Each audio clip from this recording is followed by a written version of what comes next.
When the Indiana Fever were making a mockery of the injury report early in the season, just putting Caitlin Clark as probable.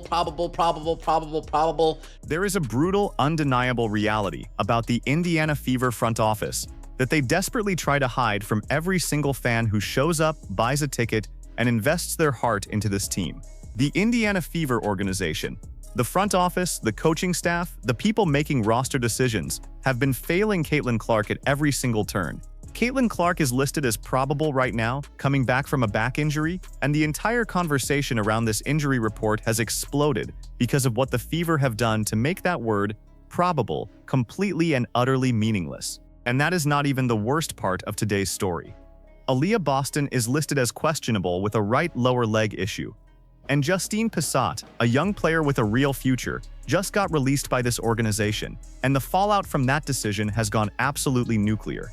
Welcome back. This is Rimrun, and today we are ripping the doors off the Indiana Fever's pattern of mismanagement, documenting the exact moment fans finally said enough, and laying out the 5 predictions that are going to define the rest of this season. Stay locked in. Every single detail in this video matters. Before I get into the full breakdown, I need you to understand one thing that everyone else is skipping right now. The injury report situation with Caitlin Clark is not just a one-day story. It is the symptom of a much deeper, much more alarming organizational failure. And I have been documenting this for weeks.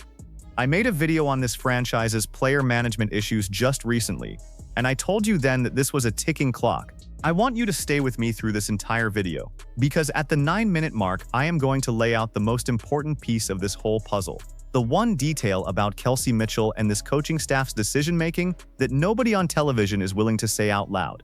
You are going to want to hear that. Do not click away. Now let us get into the evidence. Let us build this case from the ground up. Because the receipts on the Indiana Fever are stacking up in a way that is genuinely difficult to look at if you are a fan of this franchise. Here is the status report as it stands right now. Caitlin Clark is listed as probable with a back issue. Aliyah Boston is listed as questionable with a right lower leg concern. 2 of the 3 most important players on this roster, both on the injury report on the same day heading into a game. And this is not an isolated incident. This is a pattern. Sophie Cunningham has been on the injury report, Caitlin Clark has been on the injury report, Aliyah Boston is on the injury report. Lexi Hull has been on the injury report. I want every single person watching this video to sit with that for a second. We are talking about multiple key contributors cycling through that report with regularity. And the question that the entire basketball community is now asking out loud is this: what is happening at Indiana Fever practices? Now here is where it gets genuinely alarming. Reporting that surfaced, and credit to the sources who broke this, suggests that a former Vanderbilt player who had direct knowledge of the situation confirmed that Indiana Fever practices have been extraordinarily physically demanding. The question being raised, and I am going to be precise here, is whether the Fever are running these players into the ground with conditioning and cardio-heavy workouts, rather than focusing on actual basketball skill development and game situation preparation. I hate to even have to raise this, but when you look at the injury report week after week, name after name, you have to ask the question. You have to ask it. Are these practices too hard? Are they grinding these athletes down before the games even tip off? And I want to be clear, this is not me being soft. This is me looking at the evidence and asking the undeniable, unavoidable question that the franchise refuses to answer publicly. The Fever front office has been silent on this, completely and deliberately silent. Now let us talk about the probable designation specifically, because this is the part that has fans erupted, and rightfully so. Here is the problem. Earlier in this season, the Indiana Fever listed Caitlin Clark as probable for game after game after game, knowing full well she was going to play. Probable. They used that designation so casually, so repeatedly, that it became background noise. It lost all meaning. And now, when Caitlin Clark is actually coming back from a legitimate back injury, when she has actually missed time, when there is a genuine question about whether she should be on the floor tonight, or whether they should manage her carefully heading into a back-to-back situation, that word probable means absolutely nothing. Nothing. Because they burned it. They destroyed the credibility of their own injury report through months of careless, non-transparent use of that designation. Think about what that means for the fans. Think about what it means for the people trying to understand what is actually happening with the most important player in the WNBA right now. Is this probable because she is genuinely 50-50? Is this probable because she is at 80% and they are just being cautious? Or is this the same probable they used for the first 20 games of the season when she was going to play no matter what? Nobody knows. The Fever front office has made it impossible to know. That is not an accident. That is an organizational failure. Don't take my word for it on how absurd this injury report situation has become. The commentary from people who follow this team closely has been absolutely scathing. Watch this. Why doesn't Kelsey Mitchell get rest? Why doesn't Kelsey Mitchell on a minutes restriction? Why isn't she ever on the injury report? They said it. With full context and cameras rolling, the assessment was that the Indiana Fever were making a complete mockery of the injury report, listing Caitlin Clark as probable, knowing full well she was going to play. Let me say it back to you in the harshest possible framing, because this is the part that irks my nerves more than almost anything else in this story. The Fever used the probable designation as a cover story. They used it so often that when a real injury situation arrived, when Caitlin Clark actually needed managed minutes and genuine medical transparency, the word they chose meant nothing to anyone watching.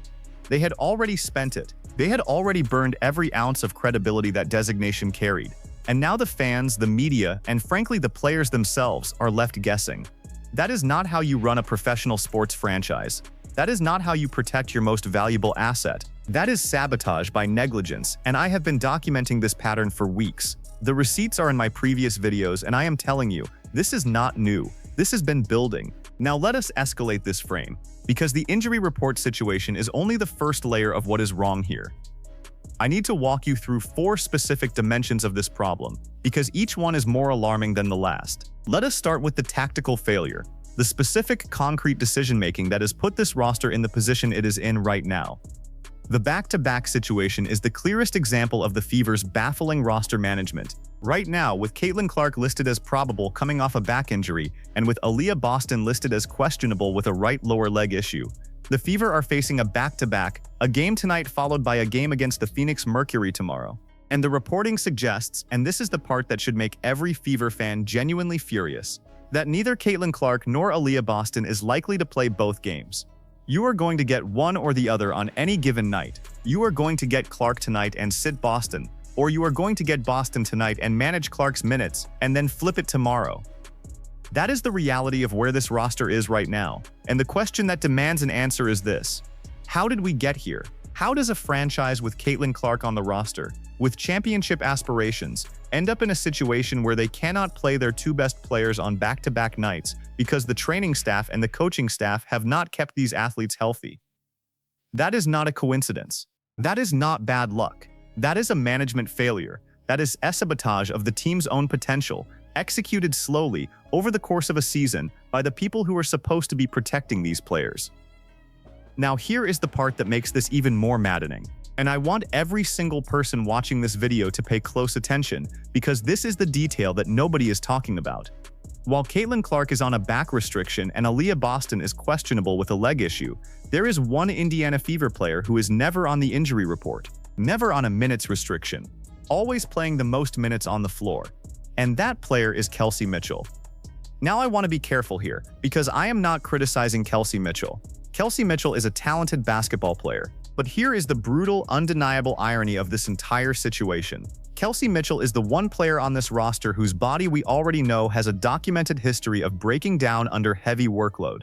We watched it happen last year in the playoffs. We watched Kelsey Mitchell's entire body seize up under the strain of the postseason. And yet, Stephanie White has Kelsey Mitchell playing the most minutes with no restriction, never on the injury report, back-to-back after back-to-back, while Clark and Boston are being managed. While the 2 players who drive the most offense and the most attention are being limited, Kelsey Mitchell is out there absorbing every single minute. That is a pattern of behavior, and it is not the first time we have seen this kind of inverted logic from this coaching staff. 3 separate instances this season where the injury management decisions have raised serious questions. 3. Let that sink in. the early season probable parade with Caitlin Clark that burned the credibility of the injury report, the failure to protect Aliyah Boston, who is now questionable with a lower leg issue at a critical point in the season, and the ongoing refusal to put Kelsey Mitchell on any kind of minutes restriction, despite the documented evidence from last year's playoffs that her body cannot sustain this workload indefinitely. 3 patterns. 3 identical organizational blind spots. 3 times Caitlin Clark and the players around her have paid the price. And here is the receipt that the broader sports media is not playing for you because of what it confirms about the Fever's approach to player workload management. Listen to this. Are we so eager to let her go? Yet the Las Vegas Aces, they're willing to get rid of Kennedy Carter. There it is, the question that cuts right to the core of this whole conversation. Why doesn't Kelsey Mitchell get rest? Why isn't Kelsey Mitchell on a minutes restriction? Why is she never on the injury report? Those are not rhetorical questions. Those are demands for accountability from a coaching staff and a front office that have shown, repeatedly, that they are making decisions based on something other than the long-term health and competitive success of this roster. And every single person in that organization, the assistant coaches, the front office executives, the people who sign off on practice schedules, every single one of them has stayed silent on this. Receipts coming. Now let us talk about the enabler complicity, because this story has more people responsible for it than just Stephanie White and the coaching staff. The Indiana Fever front office has been given every opportunity to address the practice intensity concerns, the injury report transparency issues, and the roster management decisions that have put this team in a compromised position heading into the most important stretch of the season. And what have they done? They have stayed quiet. They have posted on social media. They have issued statements. But they have not addressed the substance. They have not explained why the injury report was used so casually for so long that it now carries no informational value. They have not explained what is happening in practices. They have not explained the logic behind the Kelsey Mitchell workload versus the Clark and Boston workload. The front office, the people who actually run this franchise, have been complicit in this silence, and the mainstream sports media, which should be pressing these questions every single day, has largely given the Fever a pass. I have been documenting this for the past 3 weeks. I made a video on this front office's pattern of silence just last week, and I told you then that the accountability moment was coming. Look at where we are right now, and every single one of them stayed silent. Receipts coming. Now let us talk about the cost to Caitlin Clark specifically, because this is the part that should make every fan of women's basketball genuinely angry. Caitlin Clark is the most important player the WNBA has seen in a generation. She is a transformational figure for this league, for its visibility, its revenue, its cultural reach. And she is spending her prime years, her first years as a professional, absorbing the consequences of an organizational infrastructure that is not built to protect her. She is coming back from a back injury, listed as probable, with the entire fan base unable to trust what that designation even means because the franchise burned its own credibility. She is facing back-to-back games where the decision of whether to play her tonight or tomorrow is being made not from a position of roster depth and organizational stability, but from a position of triage, because too many players are hurt and the ones who are not hurt are being overworked. This is what Caitlin Clark's early career looks like. This is what the Indiana Fever front office has delivered to the most exciting player in the game. That is what Caitlin Clark's prime is being burned for. Now let us talk about Justine Pissott, because this story has a third dimension that is just as alarming as everything we have already covered, and the fan reaction to it has been absolutely nuclear. Justine Pissott was released by the Indiana Fever. The Fever put up their own post about it, and the reaction in the comments, across social media from the basketball community, was explosive. And the reason the reaction was so fierce is this. Justine Pissott never got a fair chance. She was given one preseason game, and then she was gone. Meanwhile, the Fever kept players on this roster who have not delivered. The argument being made loudly and clearly by people who follow this team is that Justine Pissott should have been given the opportunity over Donatis, a player described by multiple observers as possibly the worst defender in the league. Not a good defender, not an average defender, below average. And yet Donatis had 2 years of chances with this franchise, while Pissott got one preseason game and a release. And here is where it gets even more interesting, because the Las Vegas Aces, one of the most well-run franchises in the WNBA, coached by Becky Hammon, anchored by Aja Wilson, they saw enough in Justine Pissott to bring her in. They released Kennedy Carter to make room for her. Let that land. The Aces looked at the same player the Fever dismissed after one preseason game and said, "We want her. We want her badly enough to move on from Kennedy Carter, a player with genuine offensive upside, to bring her aboard. Now let me be entirely clear about what this says about the Indiana Fever front office. It says they do not have the organizational infrastructure to evaluate talent correctly. It says they are making decisions based on short-term thinking, on what fits right now, rather than building a roster that can compete at the highest level for years to come. And it says something deeply troubling about Indiana as a destination for free agents. Players do not want to come to Indiana. That is the reality. Whether it is the Fever, the Pacers, or any other franchise in that market, Indiana is not the destination that attracts free agents. So when you have a young player who fits the timeline, who fits the style of play, who could grow alongside Caitlin Clark, you do not give her one preseason game and release her. You invest in her, you build with her. The Indiana Fever front office does not have that ability. I have been saying this for months, and I am telling you again right now. The receipts are in my last 3 videos, and every single one of those assessments has proven accurate. Before I lay out the verdict, you need to hear this one last clip, because of what it proves about the Fever's roster decision-making and what the Aces understood that Indiana completely missed. When the Indiana Fever were making a mockery of the injury report early in the season, just putting Caitlin Clark as probable. There it is. The Aces were willing to release Kennedy Carter, a player with legitimate scoring ability, someone who could drop 25 to 30 points off the bench in limited minutes, to bring in Justine Pissott, the same Justine Pissott that the Indiana Fever released after one preseason game. The Aces saw the value, the Fever did not. And that gap in organizational vision, that brutal, glaring difference in how these two franchises evaluate and develop talent, is the story underneath the story. It is the context that makes everything else we have talked about today make complete sense. Now I am going to give you 5 predictions, 5 staked verdicts on where this all goes from here. And I want you to save this video because I am going to be right about all 5 of them, and I want you to come back and tell me when it happens. Prediction 1. Stephanie White's job security.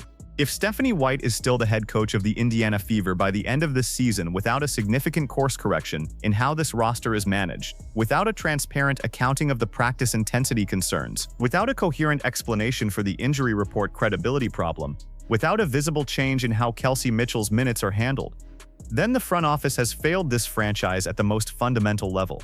I am on record right now saying that the pressure on Stephanie White's seat is going to become impossible to ignore by the final stretch of this regular season. If I am wrong, come back to this video and roast me in the comments. But I do not think I am wrong. Prediction 2. Caitlin Clark's next move.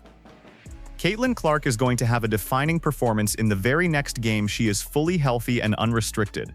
I am telling you right now, when Caitlin Clark gets back on that floor with no injury designation hanging over her, with no back restriction limiting her movement, she is going to remind every single person watching exactly why she is the most important player in this league. Save this clip. The moment the Fever get out of her way, she is going to explode. Prediction 3. Justine Pissott's impact with the Las Vegas Aces. Justine Pissott is going to prove the Indiana Fever wrong in the most public, most visible way possible. She is going to stretch the floor for the Aces. She is going to alleviate pressure on Aja Wilson, and she is going to give Becky Hammon a weapon that makes the Aces genuinely more dangerous in the second half of this season. Watch the next 2 weeks.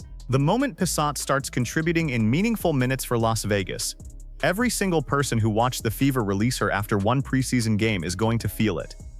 Prediction 4.